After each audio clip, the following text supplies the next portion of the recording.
Broadsheet से मुतालिक London court के फैसले में नया स्कैंडल सामने आ गया। नैब ने $1.5 मिलियन यानी 24 करोड़ 17 लाख रुपए की रकम कावे मूसवी की ब्रॉडशीट कंपनी के बजाय किसी और पार्टी को अदा कर दी। लंदन कोर्ट ने इस अदायगी को गैर कानूनी करार दे दिया। जियो न्यूज को हासिल लंदन कोर्ट के फैसले में इंकशाफ। फैसले में सालिसी अदालत ने तमाम जिम्मेदारी नैब के गलत इकदाम पर डाल दी। कहा कि जानबूझकर लापरवाही बरतने पर नैब को जुर्माना भरना होगा। ब्रॉडशीट नैब केस का फैसला अगस्त 2016 में सुनाया गया था।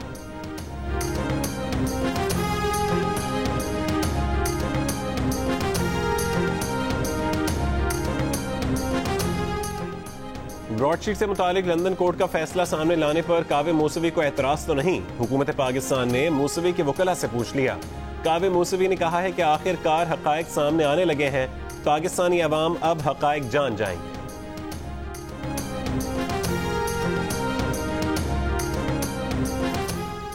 नैब ने deputy chairman senate Saleem Mandviwala और एजाज हारून के केस की तफसीलात जारी कर दी। नैब एलानिये में कहा गया है कि सलीम मांडवीवाला और एजाज हारून ने ओमनी ग्रुप के बाद अब्दुल गनी मजीद के साथ जायदाद का मुआहदा किया। जाली बैंक अकाउंट से 144 मिलियन रुपए वसूल किए। मुबैना जुर्म में एजाज हारून का हिस्सा 80 मिलियन और सलीम मांडवीवाला का हिस्सा 64.5 मिलियन रुपए था। एजाज हारून ने टैक्स कोषवारों में तरमीम करके हकायक बदलने की कोशिश की। सलीम मांडवीवाला को भिजवाई गई मुबैना रकम को कर्ज का रंग दिया गया। नैब एलामिया में कहा गया है कि नैब ये मुकदमा मुकर्रर वक्त पर कानून के मुताबिक एहतसाब अदालत इस्लामाबाद में पेश करेगा।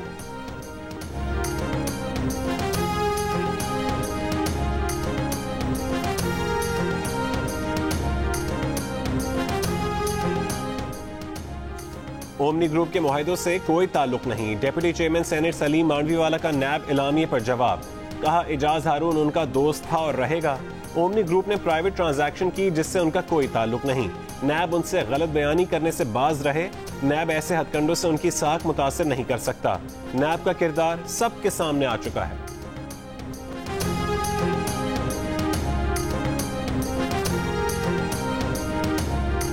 जो SOPs का ख्याल करते हुए स्कूल खोले जाए, बस ज़रूरत है इसकी। 1 साल बहुत ज़ाया हो गया। अच्छी बात है स्कूल खुल जाएं और थोड़ा फासला रख के, है ना, अच्छी बात है। गवर्नमेंट स्कूल खोल रही है तो मास्क ही बना के भेजेंगे। ग्लव्स होने चाहिए पहनने के लिए और हिफाजत होनी चाहिए। कोरोना और सर्दियों की छुट्टियों के बायस कमोबेश 1 महीने से बंद तालीमी इदारे आज से खुल जाएंगे। पहले मरहले में 9वीं से 12वीं जमात की क्लासेस का आगाज होगा। कोरोना SOPs पर अमल लाजमी होगा। 1ली से 8वीं तक की क्लासें 1 फरवरी से शुरू होंगी।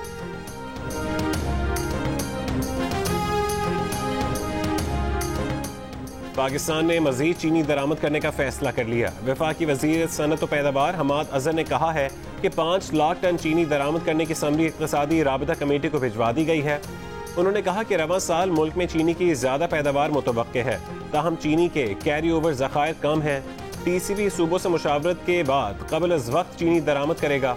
सूबों को दरामदी चीनी पर सब्सिडी देने की सिफारिश की जाएगी।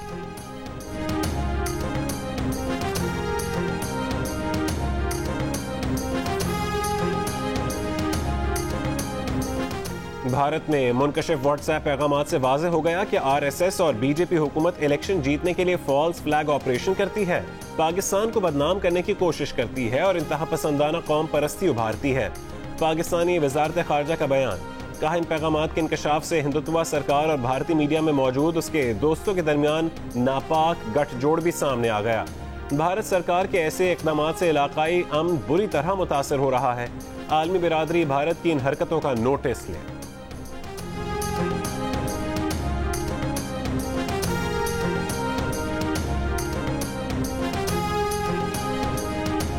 वफाकी वजीर इत्तला शिबली फराज ने कहा है कि हुकूमत को फंसाते फंसाते ऑपोजिशन खुद फंस गई। सारे पत्ते खेलने पर भी PDM को हर जगह रुसवाई ही मिली है। फॉरेन फंडिंग में PTI ने जवाब दे दिया। ऑपोजिशन से जवाब मांगा गया तो वो इलेक्शन कमीशन के सामने एहतजाज की आड़ में इदारों को धमकाना चाहती है। इकट्ठे होकर हुकूमत गिराने की बात कर रही है। वफाकी वजीर ने कहा कि PTI को मिलने वाले फंड्स के 40,000 नामों की तफसीलात उनके पास मौजूद हैं। पार्लिमानी सेक्रेटरी PTI फरूख हबीब ने कहा कि ऑपोजिशन जमातों को राह फरार इख्तियार नहीं करने देंगे, उन्हें हिसाब देना होगा।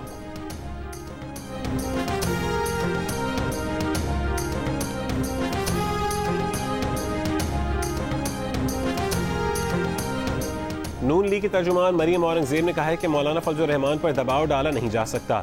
ये PDM का दबाव है कि सेलेक्टेड की चीखें सुनाई दे रही हैं। PTI ने फॉरेन फंडिंग के हवाले से एतराफ जुर्म कर लिया है। इलेक्शन कमीशन के सामने एहतजाज फॉरेन फंडिंग केस में पेशरफ्त के लिए है। इलेक्शन कमीशन से फैसला लेकर ही आएंगे। मरियम नवाज रैली का हिस्सा होंगी। कैमरों के आगे डुगडुगी बजाने वालों का इख्तिताम होने जा रहा है।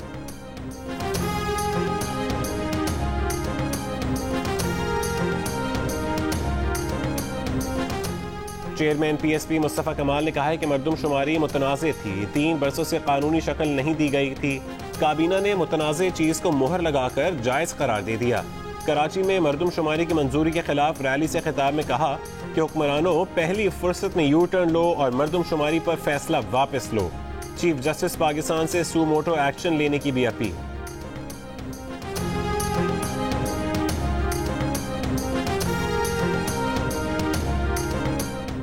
साबिक SSP राव अनवार के पुलिस मुकाबले में मारे गए नकीबुल्लाह महसूद की तीसरी बरसी भी गुजर गई। बेगुनाह नकीबुल्लाह का बाप इंसाफ की राह तकता तकता इंतकाल कर गया, मगर लवाहिकीन को इंसाफ न मिल सका।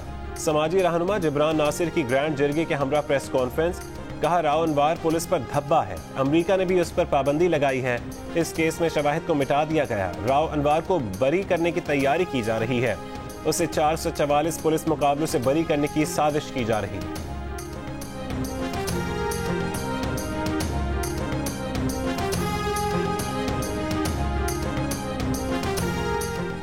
लाहौर में छुट्टी के दिन भी सफाई ऑपरेशन जारी। सफाई मुलाजमीन की छुट्टी मनसूख, इतवार को भी ड्यूटी पर मौजूद रहे।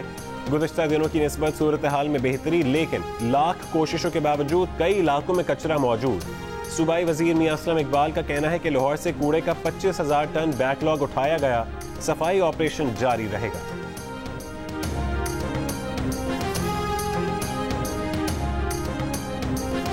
BRT पेशावर के कई स्टेशन पर जेर तामीर वॉशरूम्स नशे के आदी अफराद का ठिकाना बन गए।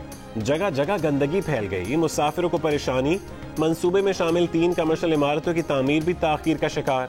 हुक्काम का कहना है कि बाथरूम्स और कमर्शियल प्लाजों का काम जल्द मुकम्मल कर लिया जाए।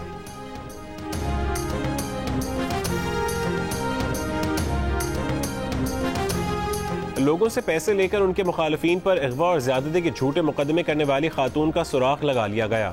मुजफ्फरगढ़ में पुलिस का कहना है कि मुतालिका खातून अब तक 7 झूठे मुकदमात दर्ज करा चुकी है।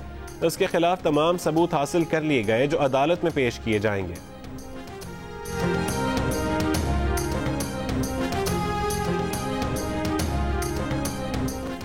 फैसलाबाद पर नौजवान को जानवरों के साथ जंजीरों से बांधने वाला जमींदार इश्तियाक शाह का पकड़ा गया। निहत्ते नौजवान पर शाह ने 5 साथियों के साथ मिलकर तशद्दुद किया था, फिर पुलिस के डर से फरार हो गया। इश्तियाक के 5 भगौड़े साथियों की तलाश में पुलिस के छापे। इश्तियाक ने मुबैना तौर पर नौजवान को नौकरी छोड़ने पर तशद्दुद का निशाना बनाया था। सर मूंड कर जंजीरों से बांध दिया था। पुलिस ने वाकये की वीडियो सामने आने पर मुकदमा दर्ज किया।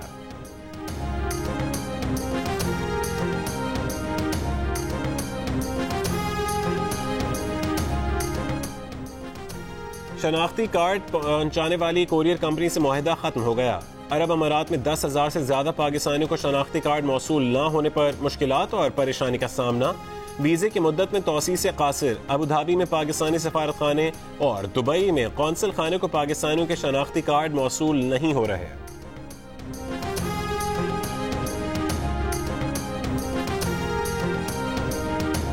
अफगान दारुल हुकूमत काबुल में मुसल्लह अफराद की फायरिंग से सुप्रीम कोर्ट की 2 खवातीन जज जाँ बहक। तर्जुमान के मुताबिक हमला उस वक्त किया गया जब खवातीन अदालती गाड़ी में दफ्तर जा रही थी।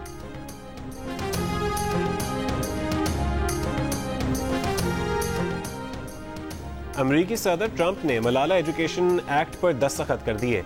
व्हाइट हाउस एलामिया के मुताबिक कानून के तहत आला तालीम के स्कॉलरशिप प्रोग्राम में 50% तालीमी वज़ाइफ पाकिस्तानी खवातीन को मिलेंगे।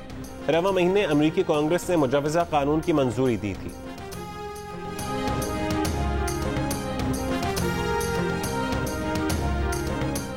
पॉप म्यूजिक की दुनिया में इनकलाब बर्पा करने वाले म्यूजिक प्रोड्यूसर, गीत नगार और मौसीकार फिल स्पेक्टर 82 बरस की उम्र में जेल में इंतकाल कर गए। वो अदाकारा लाना क्लार्कसन के कत्ल के इल्जाम में उम्र कैद की सजा काट रहे थे।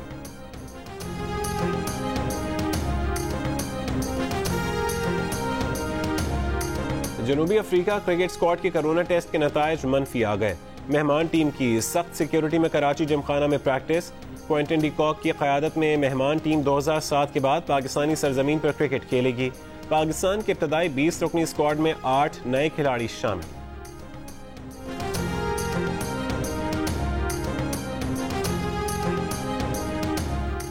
दुनिया की दूसरी बुलंद तरीन चोटी K2 सर करने वाली 10 रुकनी नेपाली कोहपेमा टीम कैंप 3 पहुंच गई। कोहपेमा इंतहाई बुलंदी से कैंप 3 तक 7 घंटों में पहुंचे। टीम ने गुज़िश्ता रोज सर्दियों में K2 की चोटी सर करके तारीख रकम की थी। और सवात की बर्फपोश वादी काला में स्नो जीप रैली का एहतमाम। मुल्क भर से 70 से ज्यादा ड्राइवर्स शरीक। 500 मीटर बर्फीले ट्रैक पर ड्राइवर्स की महारत से शायकीन भी हैरान रह गए।